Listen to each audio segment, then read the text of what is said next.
Zoom webinar, the silence, we all like, yay, the clap emojis, right? Thank you so much, Margaux, for that introduction. Hey, Uncle, good afternoon. And Sadia notes on, I'm happy to see all of you. First, let me say thank you to Margaux for organizing this event. I know that it is not an easy thing to do. We're an unruly lot as academics, so herding us all together is not easy, so thank you. Thank you to the folks that I emailed with, Jennifer and Michelle, and everyone else at Williams College who is helping us with paperwork, Zoom links, and everything else that comes with hosting events like this. Thank you to Diane for wanting to discuss these topics with me, and for your work, which has been so instrumental for me as I stumble through theorizing the state and writing this dissertation. Oh my God. Thank you so much to Professor Joy James for being willing to share the space with us. It's truly an honor. Thank you so much. And thank you to all of you here watching, friends, comrades, colleagues, and loved ones we haven't met yet. And to those who will watch this recording later on. Thank you so much. I am speaking to you from unceded Wiyot territory in Humboldt County, California. I know that one day I'll get to say that I'm speaking to you from reclaimed Wiyot territory, because we're going to get it all back. I wanted to begin my part of our discussion by emphasizing and celebrating the long history of Indigenous resistance to the carceral logics of genocide, containment, removal, and surveillance, which have been deployed against us since the onset of invasion. Since I'm Hoopa, a California Indian, I feel compelled to begin with a couple stories of personal heroes of mine, and I know heroes to us here in California. I feel compelled to begin with the story of Toiparina, a Tongva medicine woman who in 1784 helped to plan an attack on the Mission San Gabriel and the Spaniards who had invaded her homeland.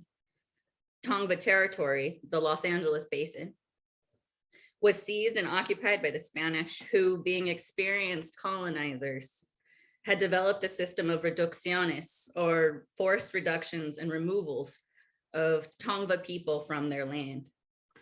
Tongva people, like so many California Indians throughout Central and Southern California, were forced from their land to the site of the mission that they would be forced to build and maintain under threat of torture or the torture of their children and loved ones.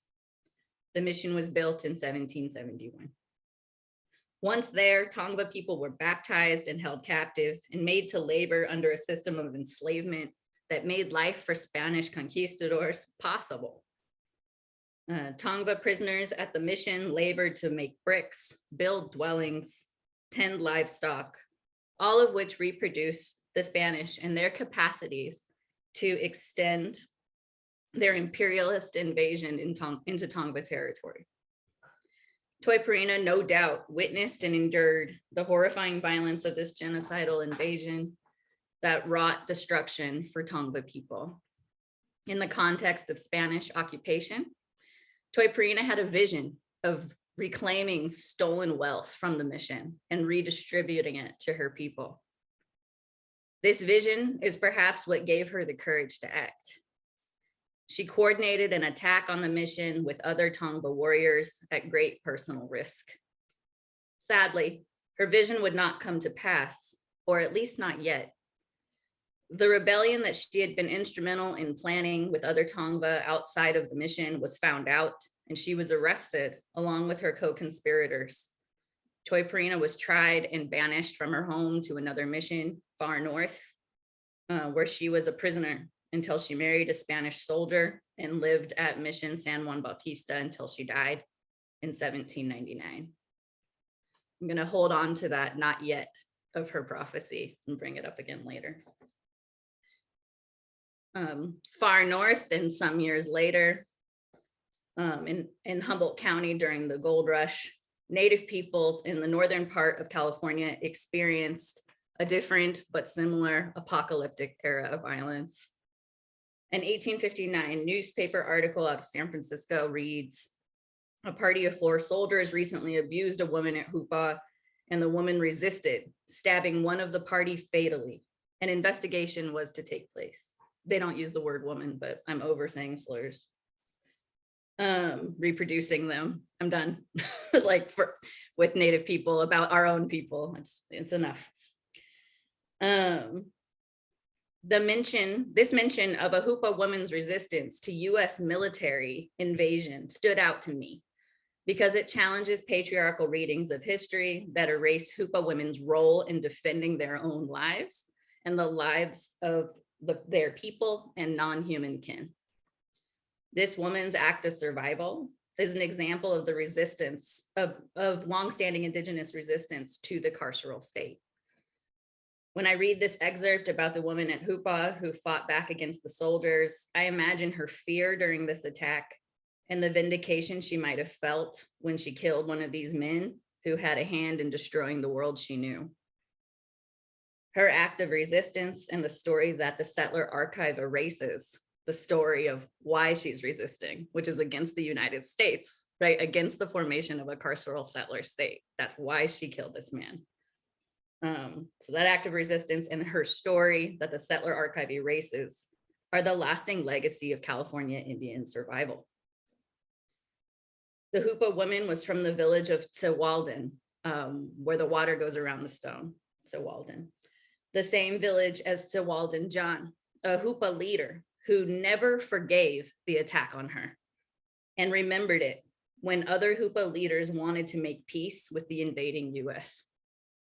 Sewalden John took the attack against her as such an affront to the entire village that he would not make peace with the United States. Hoopa resistance to the US, which goes on for 5 years after this, they fight the Bald Hills Wars. They fight the invasion of the United States that wants to remove them from the valley, our home forever. We're not going. And he says, his resistance, his unwillingness to make peace with them is in a sense premised on respect for Hoopa women's bodily integrity and a recognition of their centrality to Hoopa life and the future of Nachinuk, the Hoopa Valley. I wanted to start with these two stories because I want us to remember them in our discussion of resistance against the carceral state. Want to begin for a couple of reasons with these stories. The first being that acts of resistance by Native women and queers are so often silenced in colonial archives. Even this bit is like 2 lines, in a collection. And I'm just really hanging on to those because I know there's so much more to say, right? There's so much more there. But these ancestors and their fight for freedom must be included in our intellectual genealogies and what, Diane, you call resistance families, right? Our resistance kin. They must be included. They are our ancestors. Another reason is that when we think about resistance to the carceral state, we're often thinking only in terms of very recent history and specifically about the prison itself, which is good. We need that. But I want us to extend the scope of our consideration of Indigenous resistance. I think it's beneficial to our analysis of abolition if we think about the carceral state as having a much longer life. If we agree that presidios and missions were prisons and that soldiers and padres were wardens and police, or that military forts and reservations were prisons, and that soldiers or militia and everyday settlers who do the work of these soldiers are police and wardens, then we have to reckon with the simple truth that the settler state has always been a carceral state. Toy Perina and the Hoopa woman from Sewalden, I'll call her Somislan Sewalden, Hoopa woman from Sewalden. I can't find her name. And their acts of resistance against the invaders who destroyed their ways of life demonstrate the necessity of abolition for Indigenous liberation. They knew that to stop the destruction of their homelands, they would have to fight. They knew that in order to save the young people and those not yet born, they would have to fight. They knew, I believe, they knew that we would one day come looking for them, for ancestors who could show us what needed to be done. And so they fought. In this political moment, the necessity of abolition is startlingly clear. As Audra Simpson has argued, settler state sovereignty is a death drive, hell-bent on realizing the completion of conquest through the murder of Native women and queer folks, the expansion of settler state territorial and jurisdictional sovereignty marginalizes the legitimate and ethical grounded sovereignty or nested sovereignty of Native nations that has made us vulnerable to environmental, spiritual, and physical violence, all of which is gender violence. Since it's the National Day of Awareness for Missing and Murdered Indigenous persons, I want to pause for a moment to consider how violence against Native women and queers and our collective grief for our family members, loved ones, and kin is weaponized against us in order to extend the reach of the carceral state and legitimize its violence. Yesterday, Joe Biden's White House issued a press release naming today the National Day of Awareness for Missing and Murdered Indigenous People. The press release says the usual things, that it's a national tragedy, that Native people have been denied justice for far too long, and that he, Biden himself, reauthorized the Violence Against Women Act in March in order to address the crisis. And with more training for cops, pilot programs for collecting more data on missing and murdered Indigenous people, and expanding the special jurisdiction of tribal courts over non-Native perpetrators of sexual assault, child abuse, stalking, sex trafficking, and assaults on tribal law enforcement officers on tribal lands. That last protected class of person, tribal cops, is interesting. And we should be very suspicious of how that gets used. I'll pause. Maybe we'll discuss that. Right. Many Native people and orgs and people that we look to in the public eye, right? My Twitter feed was a mess. But many Native people celebrate the reauthorization of VAWA and applaud Joe Biden of all people, applaud Joe Biden for making Native people and Native women, girls, and queers in particular a priority for his administration. I am not among them. I am not among the people clapping for Joe Biden. In related news, in September of 2020, California Governor Gavin Newsom signed Assembly Bill 3099 into law in order to address what is often perceived as a dearth of police presence on tribal lands. The lack of police or culturally competent police, whatever that means, culturally competent policing, or under-resourced tribal cops is cited by the state, mainstream carceral feminists, and many tribal governments as the cause for violence against Native people. To alleviate that, this bill promises guidance for police, education for police, support for police, crime data, and recommendations for more laws, no doubt.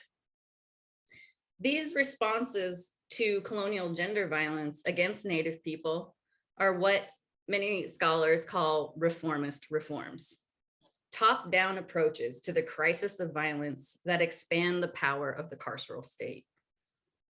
This state can only exist if violence against us continues unabated. It is foolish to think otherwise. So we must fight. We must resist these easy, cheap solutions that do such a disservice to the ancestors whose stories I shared with you. And we are fighting. Allow me to turn now to a couple examples of the abolitionist and decolonial work that so many of our tribal communities and comrades are doing. First, I wanted to highlight the story of Madison George, a member of the Colville Confederated Tribe's mother and survivor who was criminalized for defending her own life against her attacker. Much like the woman at Sewalden, right? The Hoopa woman at Sewalden, defending her own life against this colonial invasion, right? This violence, this sexual violence. Madison was detained by tribal police, tapped on a reservation. Without an attorney present, she gave a detailed and unequivocal account of her sexual assault and the events that led to her shooting her attacker. Instead of receiving support after suffering a major trauma, Madison was jailed. She was never given access to a rape kit. The U.S. Attorney's Office for the Eastern District of Washington, whom I hold with a special, energetic and vehement dislike. Contempt. Yeah.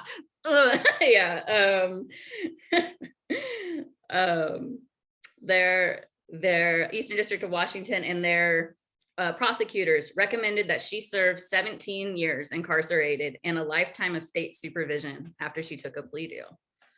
The Campaign to Free Madison, a grassroots organization comprised of family, friends, and abolitionist comrades, tribal members, and people who are just sick of it, came together and hosted letter writing events to offer love and support to Madison, and power hours to put pressure on the prosecutor's office and demand Maddie's freedom. In November of 2021, after a year in Spokane County Jail during a pandemic, Madison was sentenced to 6.5 years in a federal facility. Not the win we were hoping for, but a significant victory over what she was facing. The Campaign to Free Madison George is not an isolated campaign. We're not done. The work we did and do for Madison is directly related to the fight we feel, the fight to free all prisoners on stolen land. Prisoners held, people held in cages anywhere is an affront to our sovereignty everywhere. And the Campaign to Free Madison is firm in that belief. There are also other freedom campaigns with which I'm not closely tied. Freedom campaigns and mutual aid funds, bail funds, for all of those are community members who put their bodies and lives on the line, the front lines, to protect our land, to protect the drinking water for us, for our non-human kin, and for everybody who lives on our land, invited or not. That they're defending, their land from pipelines and environmental degradation and resource extraction. And for that, they're criminalized and incarcerated, perhaps most famously recently Red Fawn for defending Oceti Sakowin against the pipelines. And for doing that, she served 57 months in prison until she was released in the fall of 2020. I also want to bring up Red Fawn's case because she was sentenced and served her time at the federal facility, FCI Dublin, which is here in California, but it's a federal prison where Madison is also likely to be sent. Because if you are convicted of a crime on a reservation, you go to a federal facility, right? I wanted to flag that because FCI Dublin is currently under investigation for multiple complaints of sexual assaults by the COs, the corrections officers, the chaplain, people who offer services, health services, spiritual services, and the warden. So I'm thinking about that a lot when we think about what it means to fight the carceral state. When defending our land will get you sent to a federal facility. When defending your life will get you sent to a federal facility that is rife with sexual violence and abuse. That the colonial connect the dots game there is easy to play. And I wanted to emphasize that. I want to close by highlighting some of the cultural and spiritual work that is also abolitionist and decolonial, even though it is often depoliticized. In Humboldt County, this is a plug, huh? In Humboldt County, the Native Women's Collective is a small nonprofit that puts on regalia making workshops, volleyball camps, and awareness and outreach events for missing and murdered Indigenous women and missing and murdered Indigenous people in our area, which has seen an explosion of those numbers due to the cannabis industry up here. Because this work is depicted as cultural with a lowercase c and even like cute, I don't know, like making necklaces and dresses is somehow like hobby work. Anyone who's ever stabbed their finger with a leather needle knows that it is not cute hobby work. Or paper cut with like maple or grass strips, ouch. It is not cute, depoliticized work. And that people assume that maybe it's unrelated, that this work we do is unrelated to the crises of environmental, spiritual, and physical violence in our communities. And because of that, it gets counted out of abolition. And then we think of ourselves as not doing abolitionist work, not doing political work. But I'm arguing that cultural work that brings us closer to one another and strengthens our relationships to place outside of relations of property and domination is inherently life-affirming, life-generating, and in opposition to the carceral state. Simply put, the fight is everywhere we take it to. I'll stop there, Satya. Bossy Cho, Bossy Cho. Oh, it's so good to hear your voice. Oh, thank you, Stephanie. So there was a rhyme and reason for me wanting Stephanie to go because I knew that we talk a lot about raising the voices of the generations that are, taking our work forward. But where are their voices? And now I wanted to hear your voice first, okay? So Duinta, Dian Million, Sudra, Dian Million, Tagatili, Eslan, Tan Kuitana, Ian, Trelang. I'm Tanana Athabascan.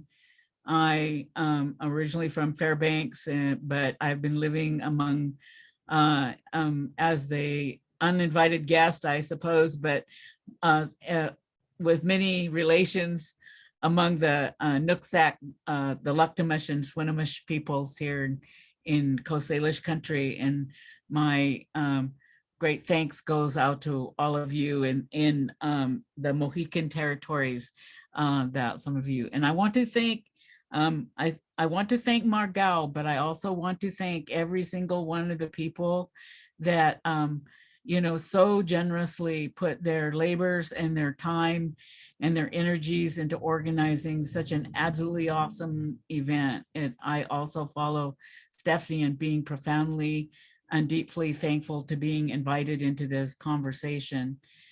And basically, some of the very first time I ever tried to write about this subject 20 years ago, which I keep dragging that old piece out and kicking it out again, but it was because actually Joy James was very much an inspiration in that piece. And so for me, it is an absolute honor to have her as part of this conversation this afternoon. So part of the way in which I wanted to begin talking about it also is that because I'm from Alaska, and here's this a different kind of, history in Alaska, but I would say that of the 577 nation right now, the nations and the many hundreds of thousands that are not, so-called recognized by any state here in, across the Turtle Island, we are a great diversity within ourselves and our places. So I just kind of want to honor that and talk about how much that challenged me as a young woman coming out of Alaska and not knowing what other people had gone through. And there were no reservations, or there was only one reservation set up in Alaska. But what had happened was the same thing that had happened everywhere, anywhere in which a carceral state, a racial capitalist state had been put into operation. Many of the same things happened, of course. One of the things that I want to get into before, I kind of go to how I came to writing about trauma in terms of capitalism and the state is just to say that we, until the Alaska Native Claims and Settlement Act was established in the late 1960s, early 1970s, was a long period of time. We were still mostly self-governing villages. We didn't have reservations, we had villages. And we did have an internal order in which a policing was carried out by our own peoples in a council. And it wasn't unpolice-like. You know, I'm not going to lie or romanticize it, or wasn't unpolice-like, but it was established by us, and it was under our own order in which we carried it out. And the reason that, you know, I want to bring this up is mainly because one of the effects of the Alaska Native Claims Act was to actually order it so that we then had no policing at all. The ways in which our tribal governments, our village governments were organized, then began to have to rely on the state of Alaska. And so it was a great vacuum, and thus lawless settlers and everybody else came through our country just like they had for many hundreds of years, gold rushes and everything else, and wreaked havoc on us, and we had no protections. And so there was a huge vacuum in which the violence occurred in Alaska, which was somewhat different, you know what I'm saying, than the minute surveillance that the really minute, and I saw intimate policing that had been established under colonization in the continental, what became the continental United States. In the vacuum that occurred in Alaska, because today is when we're evoking the spirits of the women that were taken from us, I have to evoke the name of my sister, Karen. Karen disappeared in Anchorage, Alaska in about 1971, between 1971 and 1972. She was supposed to meet my mother at a mall for them to have lunch and never showed up. They pretty much like tried to demonize the memory of my sister by, you know, attempting to, you know, pose her under a criminalization, you know, like saying that she had been involved in devious affairs, et cetera, like that. But we find that untrue and unrelated to the circumstances of her death. Or her disappearance, rather. We never found our sister, and she remains missing. And so at any rate, I just wanted to tell you that, that I'm thinking of that. So, you know, this kind of self-policing sometimes gets left out, but I like to go back to it just to establish, you know, how I first came to begin to understand exactly how sometimes we have established this kind of intimate policing, policing of our own selves under colonization, and the ways in which that the resistance that we have is then a resistance in such a way as to actually, it's a fight for a struggle to reestablish our love and social relations, okay, and not to take them for granted. That for every person that we hold up because they fought and they struggled, it's also to say that the aim was to take us apart at a very intimate level. And I think we all know that. And I'm just gonna like bring it up again just to kind of, you know, go there to talk about it and why I think it belongs in the conversation. But so when you see this kind of like the establishment of, in many places, of the reservations, you know, at over, you know, a 50, 60-year period with people struggling and fighting and being moved around and pushed into each other and scrambled up here in Washington territory, like, you know, they would shove 14 tribes together, ones that didn't even have close relations. And so internal struggles actually occurred in which there was internal policing. And so in 1878, there was an inauguration of the first self-policing system. In other words, that's when the tribal police themselves were first established. And these are the ones that today still have the legitimacy that are carrying the United States, the legitimacy of the United States. In other words, they're being the ones that are being funded and cared for and educated, et cetera, like that. But these have been a features of our different, communities for a long period of time. On top of that, and this is where I could get kind of back into, where I have a lot of my actual research has been, is what had the Office of Indian Affairs was the bureaucracy that was established after the War Department gave up direct management. First, we were under the management of Indian country, as they called it, was under this Department of War. So that was very plain, obviously. And then it migrates to the Office of Indian Affairs. And the Office of Indian Affairs does the really rational thing, is that what it does is it establishes this really minute surveillance on every aspect of Indigenous life, on even that far back, like in the, 1878 on, in which it's a very rational system. It's a measurement of assimilation. Cards are established for each family. Actual surveillance goes out. They interview the families. They mark them for whether or not they're wearing white clothes or whether or not have white manners or et cetera, like that.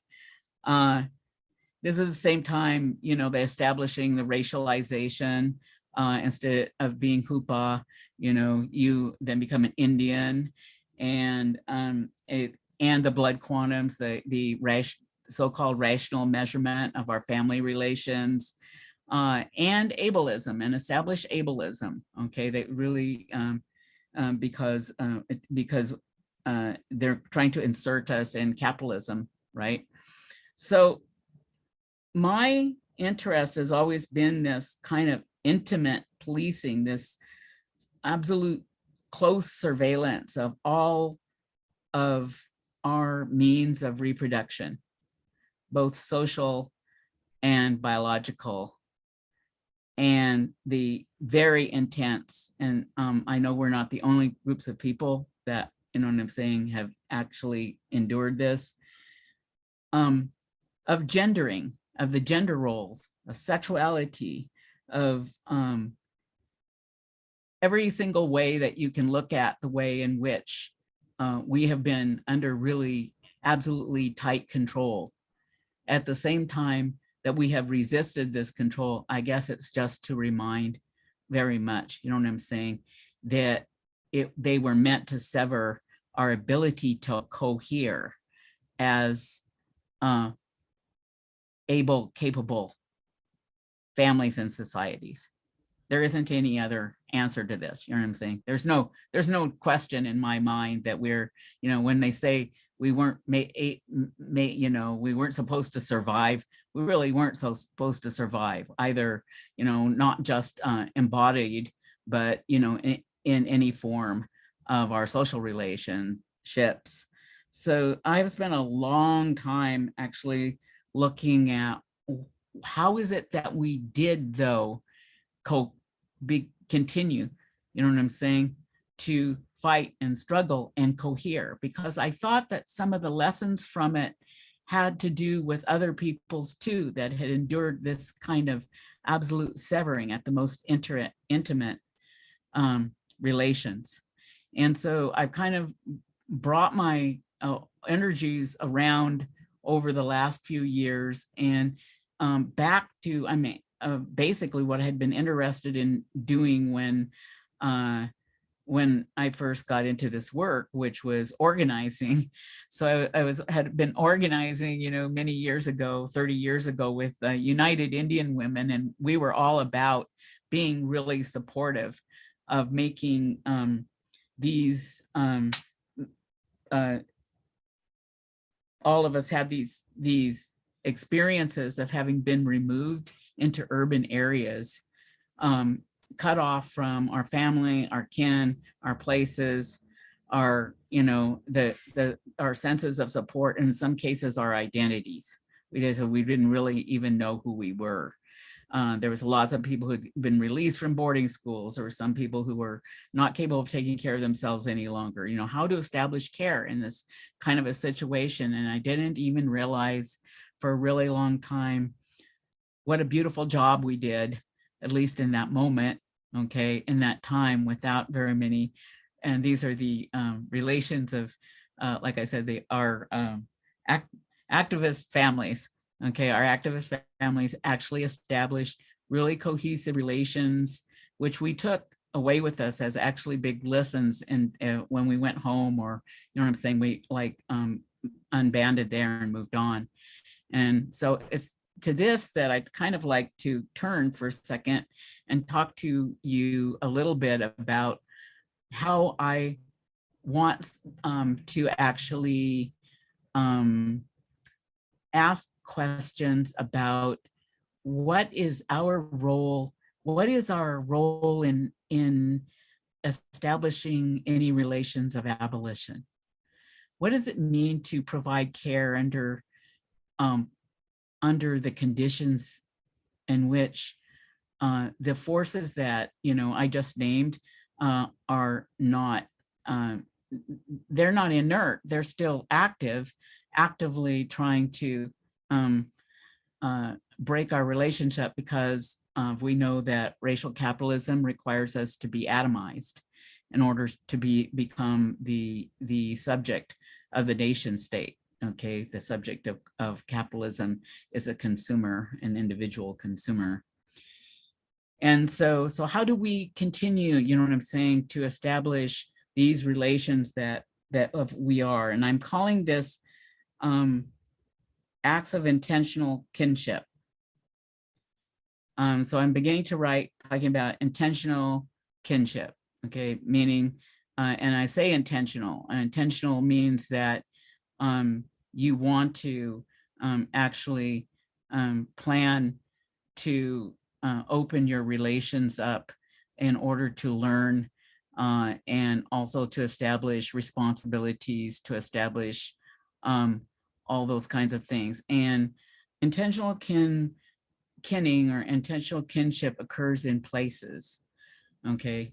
And these are not places that don't have history. These are not places that are not, don't already have relations there. So it's also an intentional responsibility to those relations as well, to actually reach out and be responsible to those as well.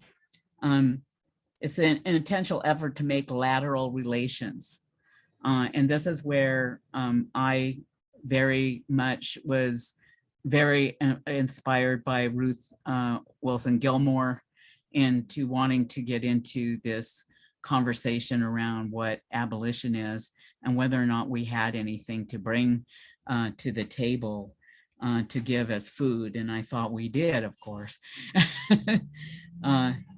So I'm going to read just a little passage of this, and then I'll end my comments for the second. I'm more of an ab lib talker. I've never been a good, what do you call that, giving good speeches or anything like that, but I try. Okay, so I bring indigeneity into this, okay? And I want to think about this, because indigeneity is not our racialization. Indigeneity, I think, is a set of relations.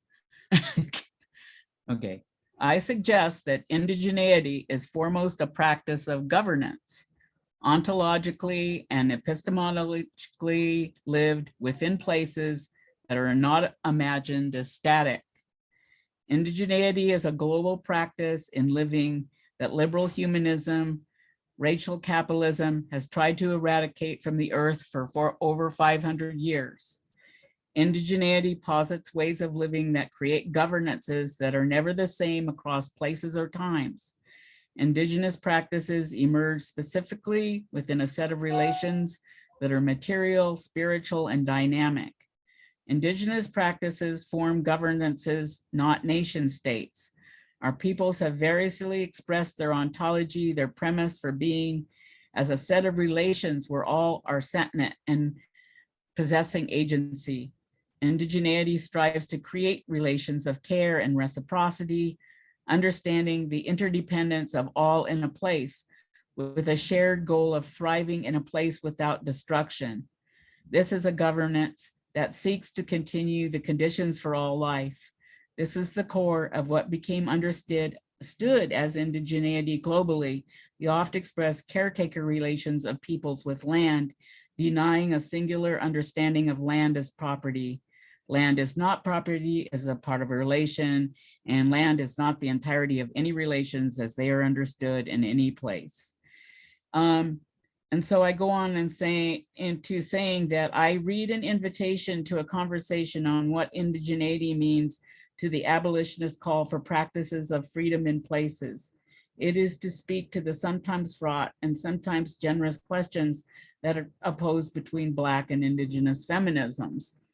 And so that's how I've tried to enter into this conversation for the last few years. I'm still learning. I beg forgiveness and open myself up, because I am intentionally trying to make kin and draw other people into speaking how we might make relations, acknowledging that we are all in places and that we can be something here together that is not based on exclusion, either exclusion or violence to each other in any form. So that is what I'm bringing to the table this afternoon, a little bit, just a little bit.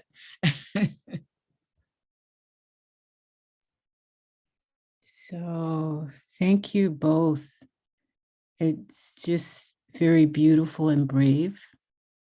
And I almost have to sit for a moment to absorb everything that you shared as gifts and my recognition of the spirit of your sister, Karen.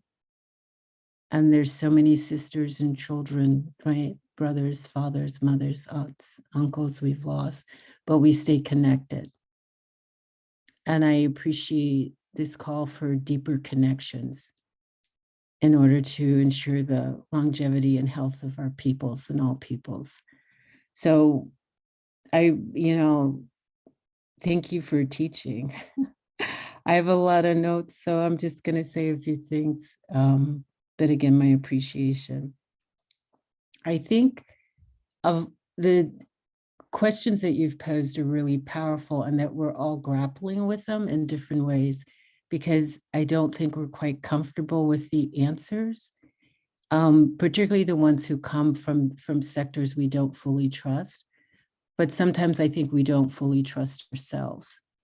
So when the answer tells us that we cannot go back inside the edifice, that we have to move beyond it, that can be pretty daunting, if not, just downright scary. So I appreciate the opening with the resistance of the women and who understand the beauty of the land and the water, and also the value of their own bodies as also being sacred. And so these intrusions, these rapes, these colonizations are acts of war, in my understanding of them. And so to be a war resistor, what does that look like? So in the conventional US, I think of war resistors that, will protest all these wars, domestic and foreign, international. We, can withhold our monies in terms of taxes. Of course, they come and take your stuff. But I'm wondering how we could become more deeply organized as war resistors and across various communities. And what would that look like when we understand the war includes the child who is disappeared, and even if the Pope gives apologies, that is not the cessation of war. It's merely a mea culpa, which is totally insufficient in a genocidal war, right?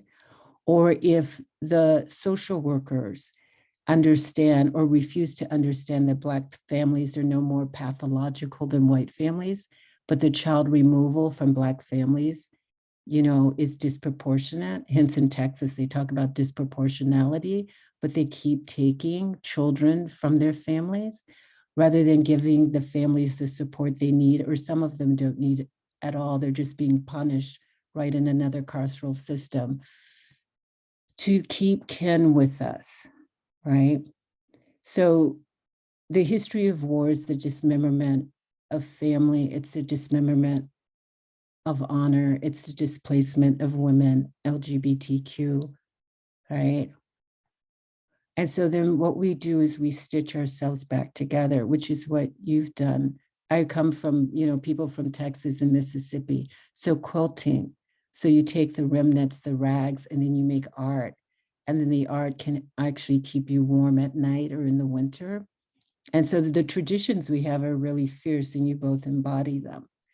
And now thinking then about the 21st century, how we take our cultures, and they'll still be distinct, but I guess I'm wondering these alliances where we flow in the same direction, right? And so a couple of things then I wanted to ask and to hear more, and some of them are abstract, maybe, but maybe abstract is not the right word. I was wondering as you were speaking, what you might be able to say about our tolerance for both love and pain. That the way we love kind of pushes us out, to become very visible, and our demands to reject a punitive carceral state, a genocidal policy, accumulation, destruction of land, air, and water, and communities. So I'm wondering, again, if you could say more about how we might find comfort in that love, even when it gives us a courage we might not want to have, because it makes you more visible as a target of the state or the corporation or your university, right, in terms of its disciplinarian moves. The other thing I was wondering, because I was listening to Maisha Cherry, a talk that she did a year or so ago when their book came out on rage. I think it was focused on Black rage, but the title was Rage. I can't remember the total title. How angry are we allowed to be and still maintain community?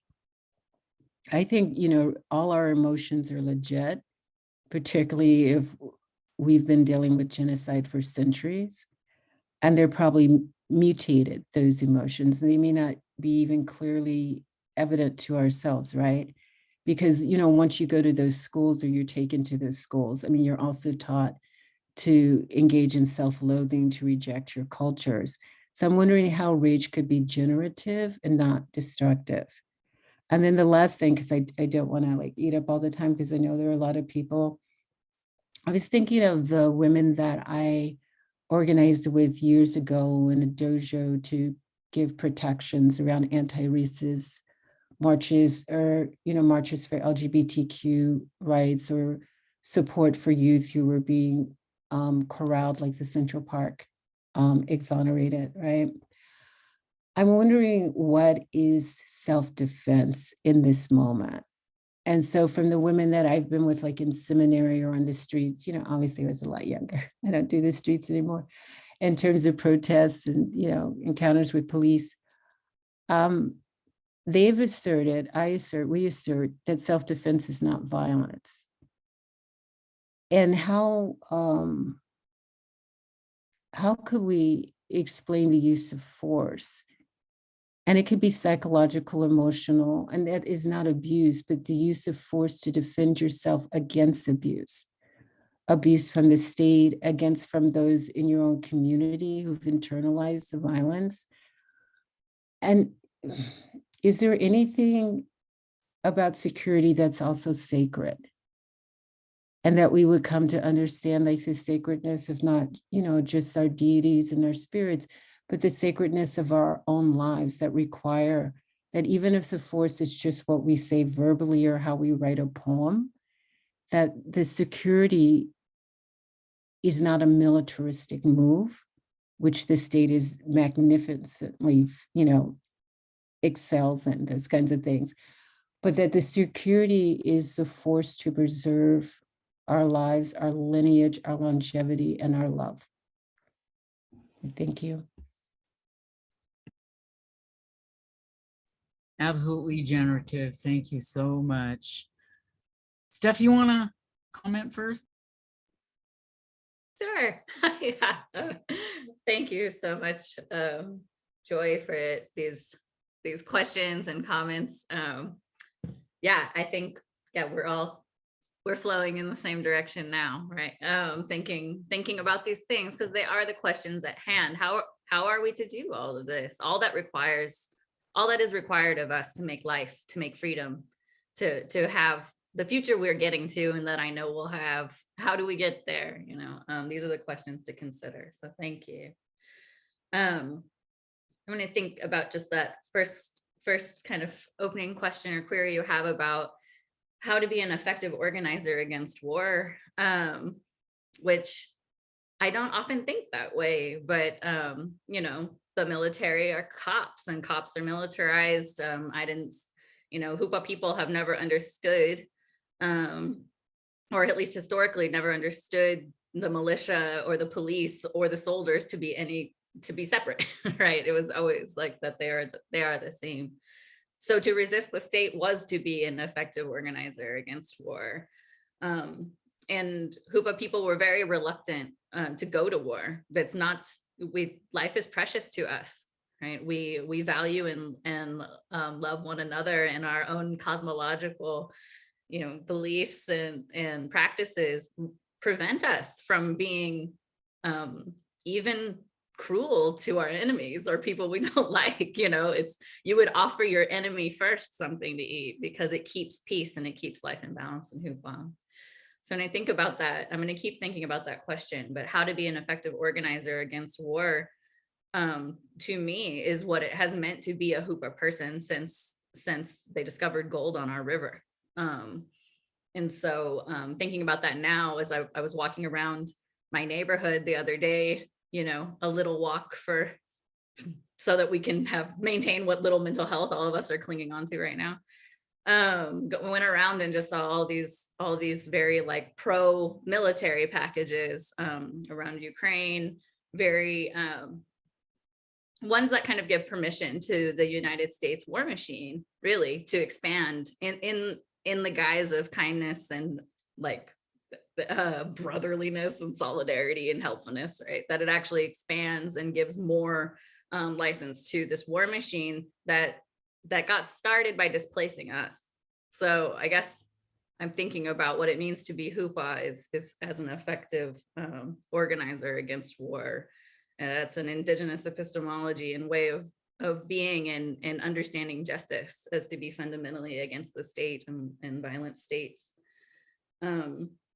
And then I want to just connect that to this, to your question about love and what comfort love gives us, even if it's that love that gives us, a courage that maybe we don't want, right? Or I see a lot of my friends now being like, I don't want to be resilient anymore, actually. I would just like to live my life. I would just like freedom. We're kind of sick of being brave, we're kind of sick of being resilient. So how do we take comfort in this love, even if it gives us a responsibility that we feel as though we cannot bear? And I guess that I think about love and is very closely related to rage, right? The love I have for people, for our freedom, for the people I know we are going to be when we throw this state off, when we get to return to ourselves and connection in a different way, that love is directly related to the rage and venom, really, that I have for the state and all that they have done to us. And I just think about how to sit in productive rage, and a student of feminist theory, of course, and thinking about the uses of anger, right, Audre Lorde's piece, and what that rage does. For me, it tells me that I'm still present it tells me I'm still in connection and in responsible and ethical relation to others. If I felt no rage for what the state did to us, does to us, I wouldn't be able to have community, because I would know that that would mean that I'm a step removed from my accountability to the people whose lives are on the line. Right? So I think about being Hoopa is to be an organizer against war, at least historically. That intellectual and activist genealogy exists, and we should all tap into it. We're all resistors and organizers historically, otherwise we wouldn't be here today. So we all have those ancestors, those resistance families. And that we must take heart in the radical love we have for one another, even as it commands us to do rageful, maybe violent things against the state, because that rage of the state is an affirmation of the love and protection and sacredness of our relations and our own bodies and spirits, the waterways in our more than human kin. And then I'll pause so Diane can speak, but I'm very interested to talk about what constitutes self-defense, because yeah, I'm excited, but I'll pause now. Yeah, I think I actually, I don't remember when I first became totally conscious that that it couldn't be called anything but war. And fairly young actually took a more or less an oath of sorts, because I organized with American Indian movement for quite some time. And thus we were engaged, as far as we were concerned, we were engaged in a war for our lives. And these were for each of us, you know, also just like Stephanie, thinking in terms of our peoples, our families, our places, even though we were displaced, you know, that's our difference in, you know, in these places that we struggled, we didn't come in, you know, I'm saying uninvited. We actually only came in by invitation of the community itself. And then we went by their rules. And so there were rules of war. And so I talk about it. I still talk about it that way in terms of, you know, just actually there is an actual war. There have been actual people who have organized to actually struggle, understanding it as a state of war in which somebody told me when I was young, you can't do this work and not love. That this work is always done for love, not for hate. You know, it's not about hating, it's for love and for building for a better time and better day. For us, that of course, you know, like I keep referring to, it meant for our children to survive. You know what I'm saying? It meant for us to actually stop losing so many children to the state. It meant, you know, all the things, many to stop losing so many family members to incarceration, to debt, to early deaths by alcohol or somebody else's hands or whatever. So, you know, there's all kinds of like different ways in which this war manifested, but it was a war, and I still think of it as a war. The other thing that I learned a little later on was, though, is that because of the generation that I came into this struggle with, I also envisioned it, you know what I'm saying, as something that we will have a better day. You know, we do have these, we may reestablish, you know what I'm, good relations and good times and good places, but cherish them very much, because the system itself morphs. And that's what I learned, okay, that the system also, when we actually establish, you know, or push back, that's why I don't believe in reforming things, because to the extent that you reform it, then it reforms again, okay, because it's a constant kind of ongoing struggle with an organic system itself. You know, it's an organic system of sorts that actually changes with a resistance that actually comes to it. So I get a little philosophical, but it has to do with what I feel about self-defense, though, because I watch every generation now, try to reestablish what it means by self-defense, and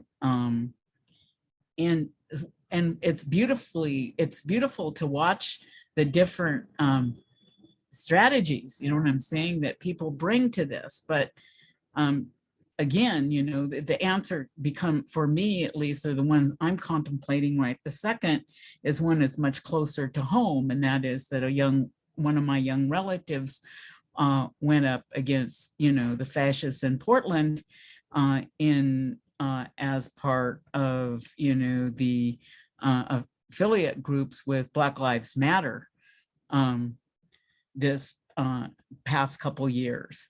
And they, of course, a person came and attacked one of the Black Lives Matter organizers. She was organizing a march. She's like one of the last organizers there that is really active, and her support group that was around her, some of them were responsible for traffic.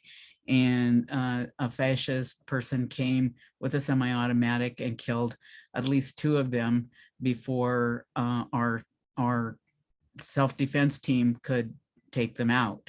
So, obviously not naming names, but for me, it's not a academic question. It's a real question about whether or not. And I think of in terms of, like, I look at, and this is one of the things that I didn't get to talk about today, but some other time maybe, but that is, what is the order that arises in these situations when we are at war and or we are trying to protect? And so the Osheti, Standing Rock is a really good example of an Indigenous order coming into place that had to handle all these different peoples coming in, you know what I'm saying? But the order held, and they insisted that they were protectors, not protesters, which is a different action. And they insisted on particular peaceful action, which is not what everybody always calls for in each and every situation. It really depends on who's the order in the situation, or you know what I'm saying, how people have organized the order in the situation. Many of the times we have been with Black Lives Matter and other organizers in the last couple of years, in which we listened and were with that order. You know what I'm saying, that the order that they had established there is really important around being trying to take care of people in a place where violence is imminent to the situation.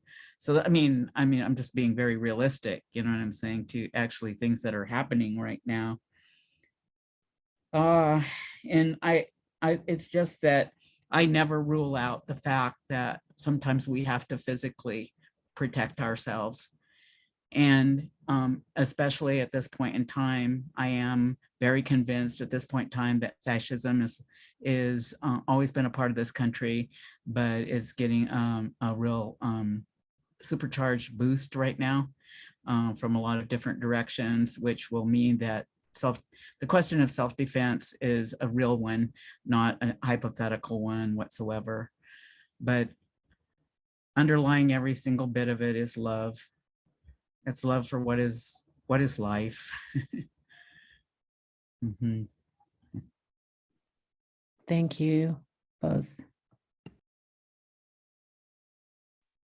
Yeah, can I add on to what you said, Diane, about self-defense? It's something I'm thinking about a lot as I struggle to write about what a struggle and don't struggle. Well, that's just the writing process, is it? But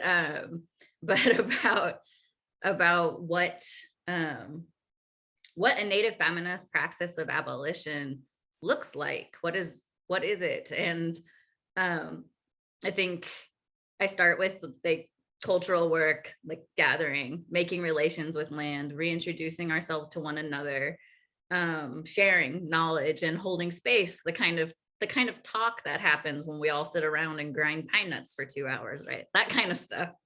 That to me is abolitionist work, because like I said, it's life affirming, it's life generating. It is a defense. It is a defense of our relationship to this place, and an affirmation and connection.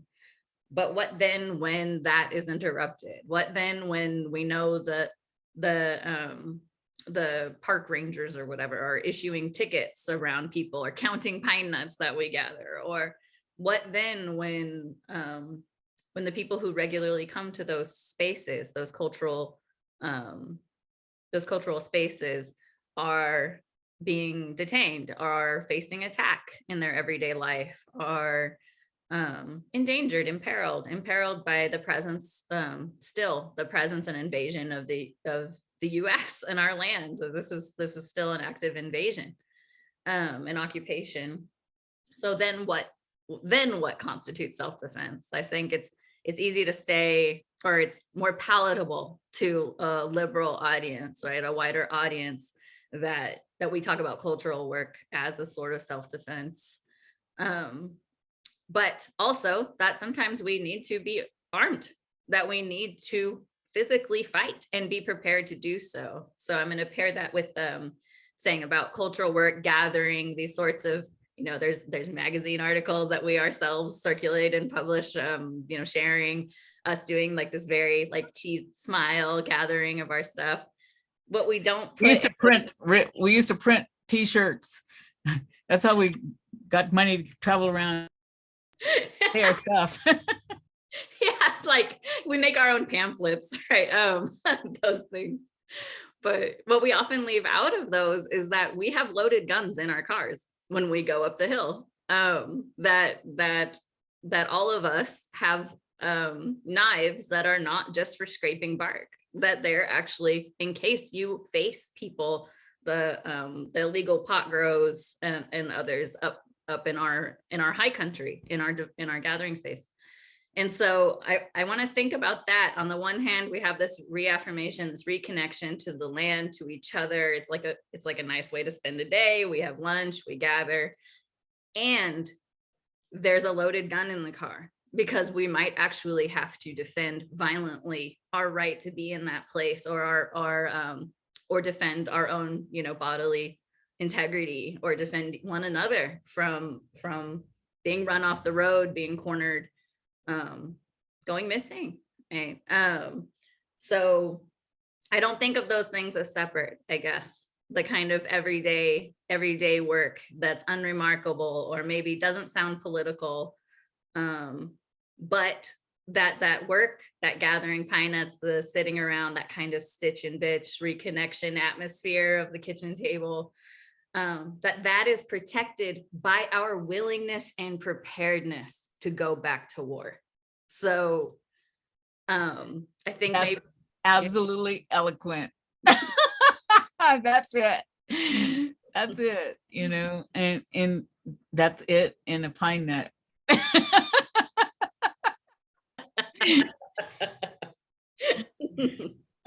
Yes, and always it has been so. And every generation of us could articulate this in some different fashion. So you did it. You nailed it. Thank you.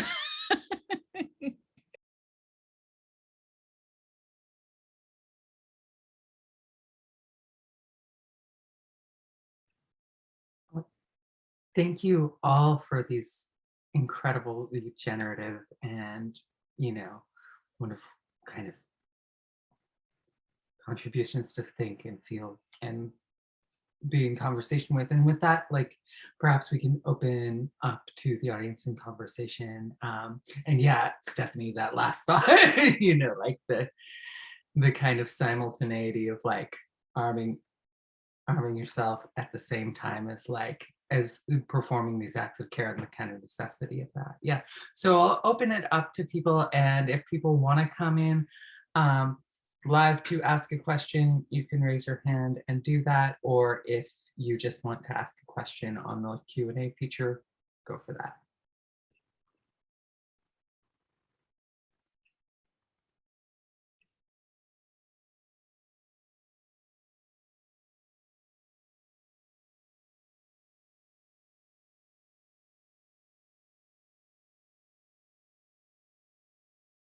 So there's a, in the chat, I see a question, brilliant words in conversation. I'm wondering if you can speak to the place of grief practices in these conversations, just as rage is love, grief is love.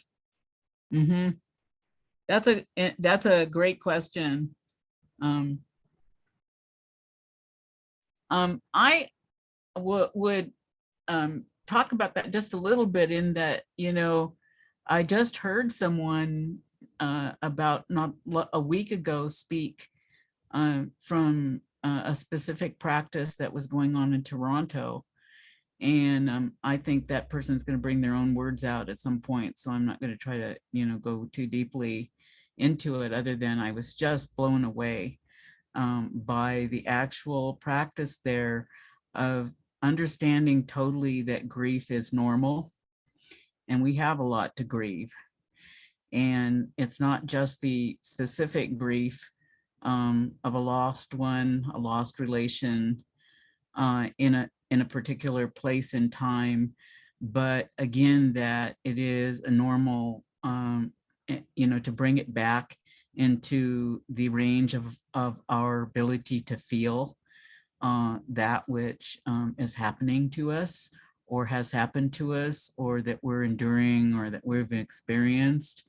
But the way in which, the thing that really blew me away is just exactly, there it was again, you know, those things I was saying, indigeneity has things to bring to this conversation, because it was a real, very, you know, the use of local medicines, also the use of disabled and queer theory, you know what I'm saying, to create space, gorgeous spaces, you know what I'm saying, of, you know, kind of wrap around, allowing a space for a person to work through a process which changes you, and to understand that as an actual change thing, not something to fix.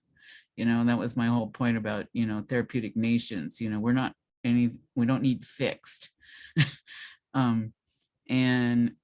So I just thought it was a beautiful example to bring up and say, yeah, grief is a process that is worked through your relations, and you come out in a different place. It's not something you get over. So I would just say that. And staff might want to add how she feels. Yeah, thank you for that question. I've been thinking a lot about grief because it's so intimately related, as we all know, right? As you feel in your body, how intimately tied it is to the deep love and longing that we have for these loved ones who are taken from us, but also that it's tied up in the rage we feel at the state, because your grief tells you who's to blame, right? If you're attuned to it, if you're not allowing it to be manipulated. I have found, at least in these instances, that grief is a great teacher in telling me the state's blame and what's happening here and the violence in our lives. But I also went to, so like grief's very animating. Grief's it's a kind of guiding, or North Star, right? Guiding to what justice could be if you listen to that feeling in your body, right? It will tell you there's an injustice here and that you should demand more. You should always demand more. I just want to speak, I guess, or point out, I had mentioned grief briefly in my talk about how the state really seeks to co-opt grief from us. It sees, right? It sees the swell of active organizing and campaigning and canvassing and looking for our own loved ones. It sees like this great rise in resurgence in Native governance and collective capacities for defense and demanding justice. And it quakes in its boots, right? The state, because this is a war, right? This is a counterinsurgency. Violence against us is counterinsurgency, still, as it ever was. And so I want us to be very, very careful about our grief and how the state might capitalize on it and turn it into an intimate investment in empire.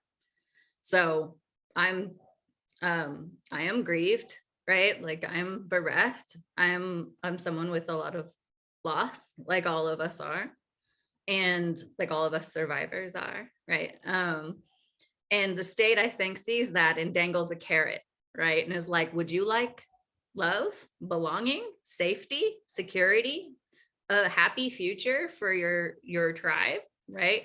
All you have to do is say, you know, that we can help you stop the violence in your life. All you have to do is extend tribal cops and extend policing jurisdictions and extend the power and might of the state and its capacity to jail the most marginal of our people. All you have to do is sign off on the death and dying of the most marginal people, the most dear to us, and you can achieve that carrot of maybe this will end the violence against us, right? I want us to be suspicious, angry, full of rage, venom, and maybe full of violence for the state that tries to cheapen our grief from our lost loved ones and turn it into a way to grow more cops. I just won't have it. And so I really want to highlight that point. It's my newest, I guess, and newest but long-standing and personal axe to grind. The state can't take our love too. They can't take all they've taken and take the grief I feel for my loved ones. They can't have it. I'm not going to let them use it in the service of displacing and killing others in their Yes. sovereignty. And the reason I came in right then is just because it's just exactly what I mean about, you know, the trauma. It's exactly where it's the point where the state itself wants to own our trauma and move it. You know what I'm saying? Want to politicize it or unpoliticize it, or to own it, or, you know, to move us with it, or what have you. And this, to me, was one of the strongest lessons about it. Is that for us to be the picture. Well, that's what they're doing with missing and murdered women too. They're making this. We're making this the poster children. You know, saying for the violence of the state, but it's a hidden violence. It's like a violence without a, you know, we're the subject of it in terms of our deaths, but there's no perpetrator. You know what I'm saying? The perpetrator becomes faceless in that kind of postered event, you know, of our grief and our murders.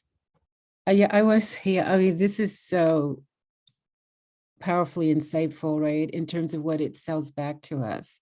It's like a package deal, you know, an insurance policy. You're afraid? Okay, come into the enclosure, stay in the enclosure, follow the rules, and we will give you some form of protection. But then they don't tell you really the source of the violence. You know, most of it is structured and radiates out through the state, and increasingly it's laws, right? Because all of our movements, right, that were fierce and flawed, but they delivered. Like, this is a historical moment when you just shred it. And you're right, in proto-fascists get to come above ground, play with guns, intimidate, right? Abortion bounties, right? You know, ban, you know, same-sex marriage. It's just like, we've got a list here, but we're going to tell you as we increase the terror against you that the safest place for you to be is inside our enclosure. And I just love the way you laid it out, because I mean, I've kind of like had like, can you sign right here multiple times? And I'm like, well, let me find a pen. Oh no, I don't think right now.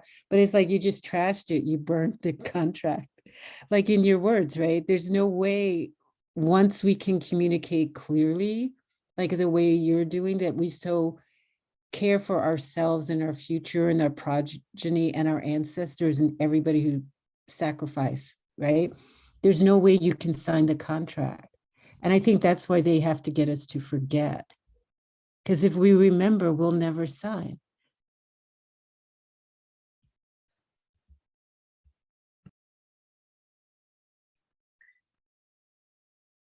Thank you. For this. There's a question from Mishona who is asks,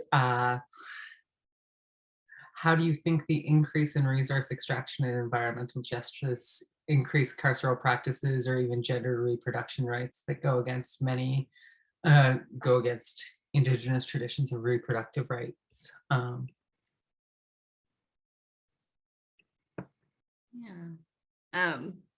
It's so funny. I think Mashana's asking, she's texting me, soon be that you're asking about the increase in resource extraction, and then maybe like conservation efforts around environmental justice. Let those two things that seem like they're at odds, but actually both kind of make possible other carceral practices, or that gender and reproductive rights go against reproductive justice, that are more traditional, like that these liberal kind of substitutes or liberal kind of concessions of the state are offered in all these different areas as a way to diminish sovereignty, diminish bodily integrity, and to protect us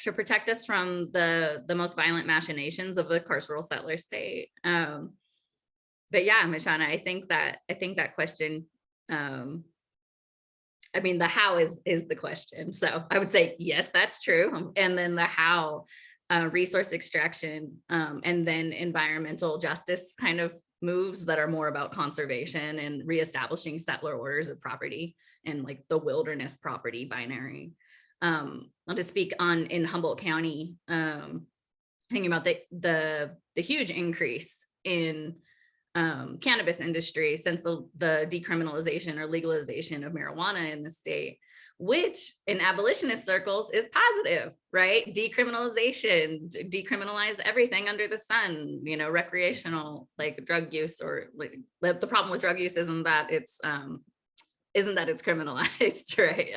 Or won't be solved with criminalization, right? But yeah, so like the proliferation of cannabis industry up here in extractive economy has done huge amounts of environmental damage, and has brought ever more policing into reservations, and has brought something similar to man camps, which are traveling migrants that do the kind, we call them trimmigrants, the people who come up to work pot farms. And that all of that has really exacerbated a context, an already existing context of settler violence against Indian reservations, you know, where there are more Native people, there's more violence against Native people, where whiteness feels threatened.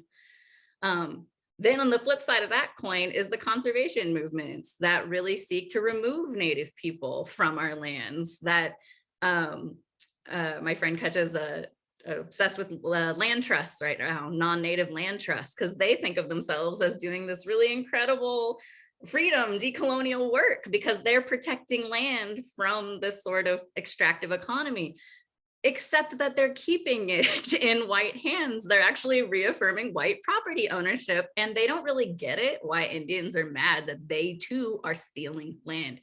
Even if you do it with a smile, settlers, that's still not your land. The right thing to do is to give it back. So we find ourselves kind of trapped in these multiple carceral iterations of carceral logics of the settler state, but we must not confuse them. We must not think they're liberation just because this one seems nicer than this other.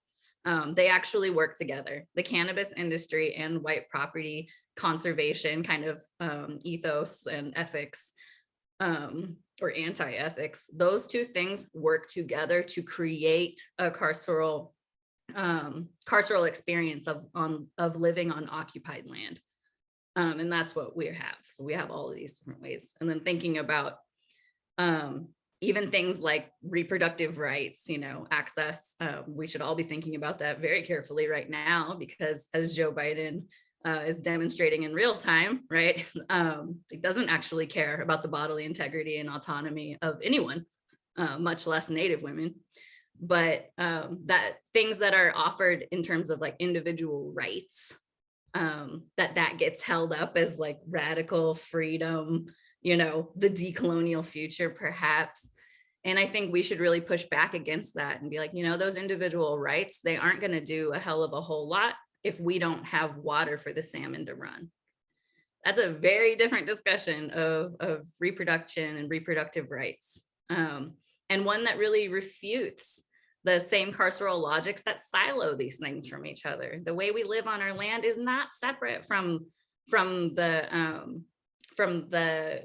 empowerment we feel in our own bodies and the safety and security and sacredness of our own bodies. It isn't. So when we talk about those things, we have to talk about them more holistically. And that's how I think we're going to fight back against the state, because we won't be contained. We can't, ZRP saying, you be like the wind or be like the water. You can't be captured, really. That's right. It's always fluid.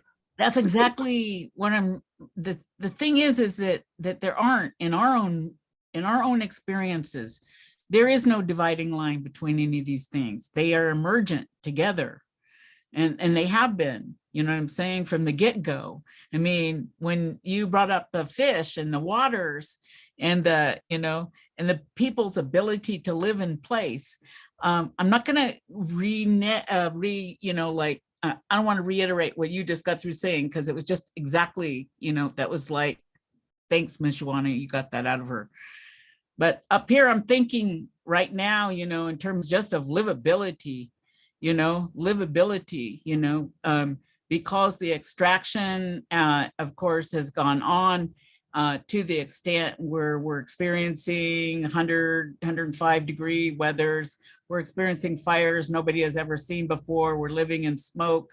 We're living, you know, I mean, there isn't any place that's not affected now. And somebody just asked about healing, and I can't even address that right now, because the basic thing that we need to know at this point is we talk about futurities, but the futurity is now. It's embedded in this moment. And that's how all of our folks, or most of our folks, obviously it's all time is now, you know, is some kind of, you know, way some people say it, but, you know, probably not natives. But anyway, but we're thinking, you know what I'm saying, in terms of the seventh generations at this moment in time. And I cry, because there's no healing the earth. The earth is not ill. The earth is doing what the earth will do. The earth is all these systems. The earth is not dependent upon us. The earth is gonna, you know, like make the changes that it must make to put itself in balance. And whether or not that still gives us actually the conditions to live in any particular place, which is what we knew from the beginning, which was the reproduction of our society in places dependent on our being absolutely, totally listening, hearing, feeling, experiencing, knowing what was balance in those places. And then because we knew what, you know, we knew exactly what happens if you can't live there any longer, because it won't support you any longer. So that's reproduction in the most profound sense. And so I'm living in a time right now when I really worry about any more displacements. You know what I'm saying? Our folks up north are actually the ice is melting to the extent that many of us, well, in Washington State here too, we must move away. We must move away. We must move higher or further, or even away from our own lands. And this is not recent. This has, you know, been going on for some time. But, you know, so when we start talking about conservation or all of this stuff and everything like that, I would just say, no, the reproduction of life on this planet, the reproduction of our peoples in these places, or whatever, you know, you want to say like that, the extraction has set some things in motion. And, you know, you're either part of the solution right now, or, you know, like I'm sorry. I'm sorry, we can't, there's no stopping what the earth is going to do. Now I'm getting really, there's my rage.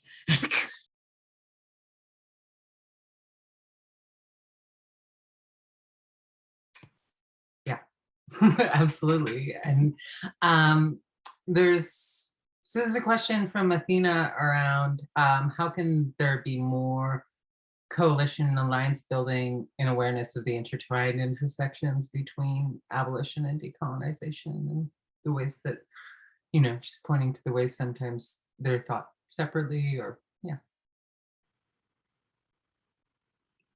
I just think we have to be brave enough to have the conversations and do more and act on them.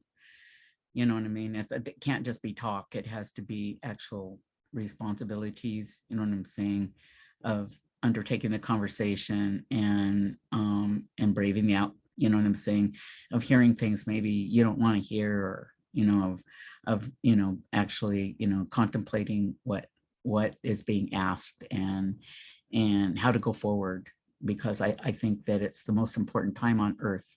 I mean, there was a huge amount of energy that has been put into keeping these particular experiences separate. You know what I'm saying? And they are not the same experiences, but they have relations that are absolutely, and not just historical relations, they have relations in the flesh at this point. You know, many of our families are belong to both communities and we're already related. So we need to talk like we are.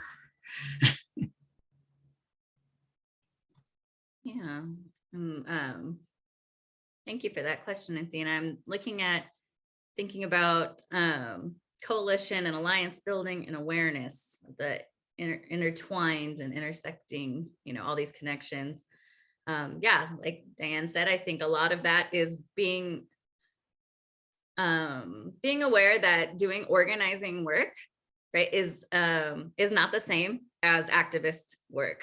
And I mean that in the sense of activist means you show up, right, to different events and, you know, you participate maybe peripherally in things. You would call yourself an activist. When the call goes out, I activate, right? That's a great thing to be.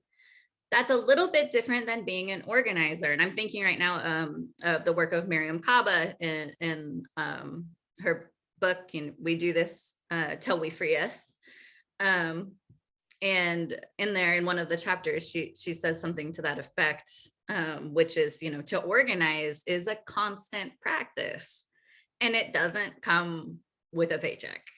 You know, it's constant work, and it needs to be part of our everyday. It needs to be part of our social organization and part of our working networks. It needs to be part of the way we live our lives and organize ourselves, constitute ourselves as social and political beings.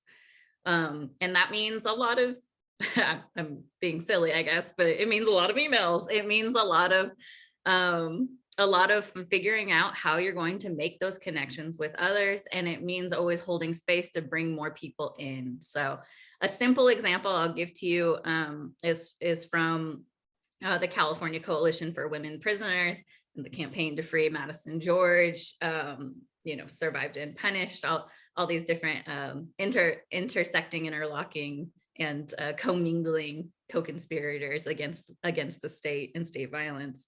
And what they do is they hold meetings, and a part of those monthly meetings are open to everyone. And it's a place where they welcome more people in. That's written into their agenda. And it may seem like a small thing, but to me, that was a really important moment to be a part of a group that actively did that. So you don't just show up at a meeting and sit around in a circle, or now a Zoom room, right? And then be like, hi, like, and, you know, and you don't really know what to do because you're a newcomer to that space. Instead, as organizers, as planners of these events, as, you know, the people in charge of putting on these things and bringing everyone to order, like Diane was saying, what orders emerge in our defense of ourselves. We need to start organizing around these orders. How do we bring more people in? How do we feed and love and sustain, like feed spiritually and with snacks, the people who are already in our groups? And how do we just start inviting, you know, how do we spread? How do we disseminate information? How do we reach out and ask, you know, mutual aid organizing? How do we ask for help where our organization could use a partner like that organization? Or, you know, it doesn't have to be as formal as an organization. This group of rabble rousers could really use 2 more fighters. How do they find them? You know, they maybe have those community events where they're inviting more people in. And it's not all, you know, it's not all that super militant, like it's go time face stuff. A lot of it's being super corny and being really silly and being like really friendly and being like, do you want to come to our meeting? You know, because we're social, and part of that silliness and play needs to be a part of the organizing work we do to free us all and deliver us to the future we deserve. And so, I mean, that's kind of a long-winded answer, but on the one hand, we've got to be willing to sit in discomfort with each other, and be mad at each other, even in our spaces of protection and love. Being in love is often about being mad at people, I have found. And then we also need to do the kind of everyday social work of reconnecting, of being like, hey, this is what I'm about. Do you want to join me? That's political work, and it's challenging work, and it challenges us, those of us who are very, shy, to be less so. And it challenges those of us like me who never shut up to be quiet more and make space for others. It's that everydayness of making connection, and you already do it. You already do that work. You've already made friends in your life. I have friends who are in the audience. I met them one day and was like, we should be friends. And now here we are talking about abolition, right? So you can do it. You already do it. I think that we should also be generous about forms. I think that there's all kinds of different groupings, and you know what I'm saying, that accomplish different things, and find the form for what it is that you is your mission, is your care, is your what it is that you wish to accomplish, or what have you. It can be 2 people, 4 people, 8 people, many people. It just depends. And also, I really think that we should pay attention to what order emerges, because it matters. It matters what like our own practices within these groups. Many people who are really veteran organizers, which I don't necessarily include myself in. I have had my organizing history, but basically those people that I know of who have been dyed-in-the-wool organizers are always very careful about what the relations are of their movement together. They really care, because how we treat each other inside these places is the measure of the change that we make. I've learned a lot by being parts of groups I never thought I'd be part of before. I was absolutely shocked when I was with Food Not Bombs in San Francisco for a while, because they were anti, like, I don't know, they had a much freer order than the one I was used to. They had their own way of doing things. But it was really wonderful to learn from them, you know what I'm saying? And so I think we could learn also, you know what I'm saying, from having different forms and paying attention to our relations and what they emerge as order. Yeah. I would just add to that. I'm wondering, I really like the idea of these meetings in the round, right, to build connections, and also the difference, making the distinction between activists and organizers, right? Because I think that organizers actually build movements. But I'm wondering if the movements at times could also give birth to a kind of marronage or maroon sites. Because for some reason, the Seminoles keep coming in my brain. I'm like, that we have centuries of coalitions and intermingling, and families like converging. But I'm still mindful of what we've said about the trajectory of the state. I mean, it's always its origin story is in enslavement and genocide, and the first enslaved in the Americas would have been the indigenous here, right? Then they took indigenous from Africa, and then just kept the cycle going. But I think the issue of sanctuary, if our meetings and organizing also included, how do we grapple with the need for sanctuary, right? If we find that these schools are going to be violent to our children, or there are going to be laws in Texas where the parents are going to go to, to prison because they affirm their children, then, we have to rethink what schooling is. We have to rethink what food systems are, delivery of food would be. We have to rethink what housing. I mean, yay for New York. You have a Black mayor who's a former cop and the first Black woman NYPD commissioner. And things are just going straight downhill in terms of rights. Like, New York City is not even efficient, except when it wants to demolish hundreds of encampments for the unhoused and then offer like 80 beds or something to, after you just displace hundreds of people where into the subway to get hit by trains. I mean, stop. So it feels like the state has decided that our communities are disposable and targets. And I'm wondering then, if our meetings or the way that we could converge would just be like, we want sanctuaries, we want marronage. And this is going to be totally weird, and then I'll stop. Okay. But I feel, and I'm not trying to be snarky, it's just the way my brain works. I feel that if certain sectors just got millions and tens or hundreds of millions, I think they should tithe. And they, whatever Bezos gave 100 mil for under quote abolition or whatever they're calling themselves after George Floyd, I think that those funds should be put into autonomous food and housing and support for cultural education or freedom schools. And I'm not calling it a shakedown, but I think that it would be okay to make a clear debate, like, oh, you got that much money, huh? So you keep part of it, but then the rest of it, put it into an umbrella, system that only the communities can access and decide what their greatest needs are and meet those material needs and conditions.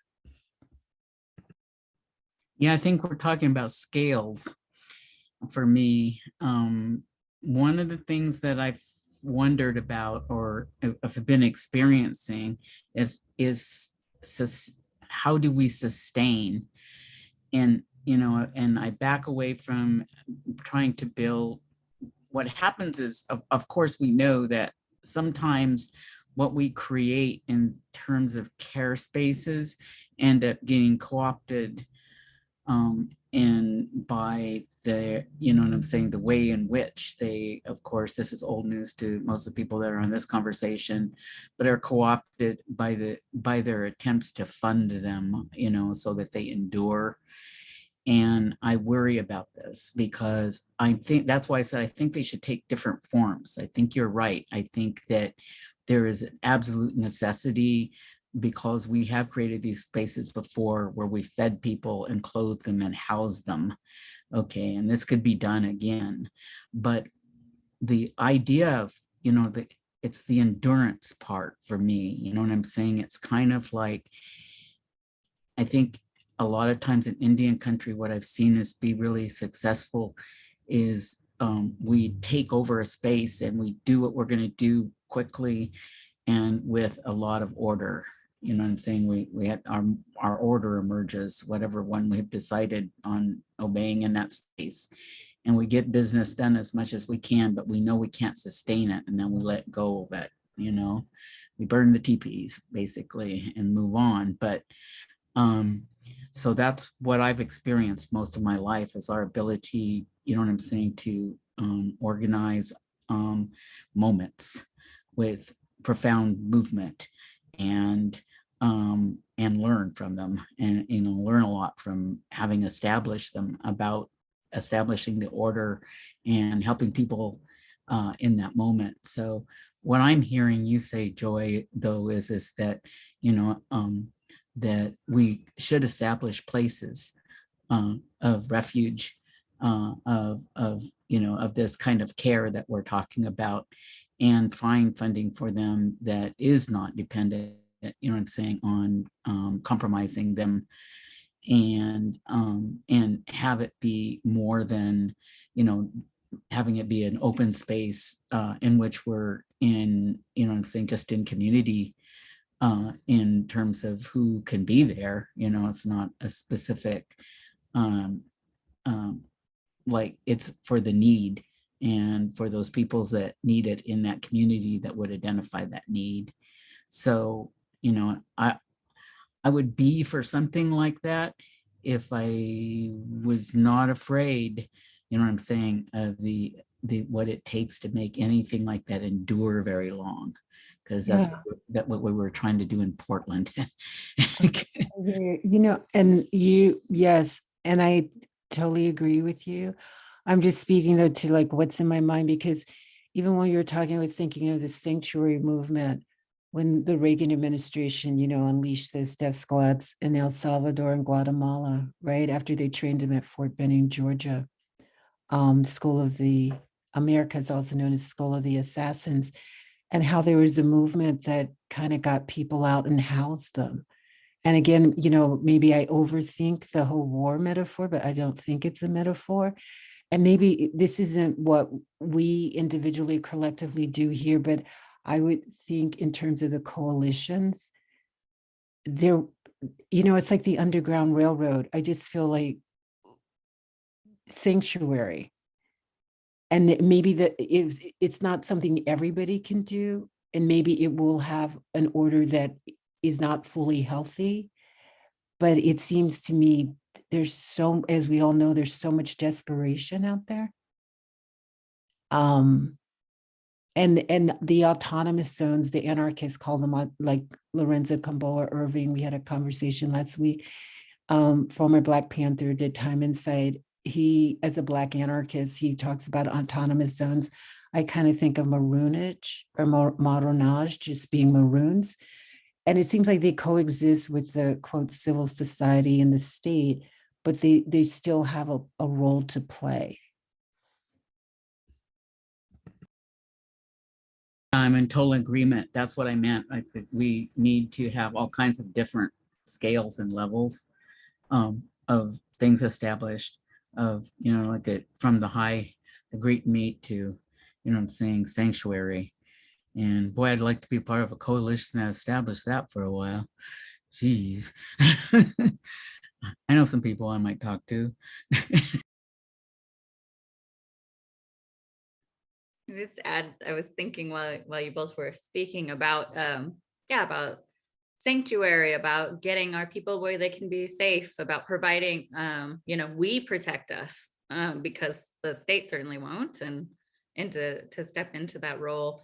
That while you're talking, it just brought me back to Toi Parina and her vision of ransacking the mission that her enslaved people built and then were incarcerated in.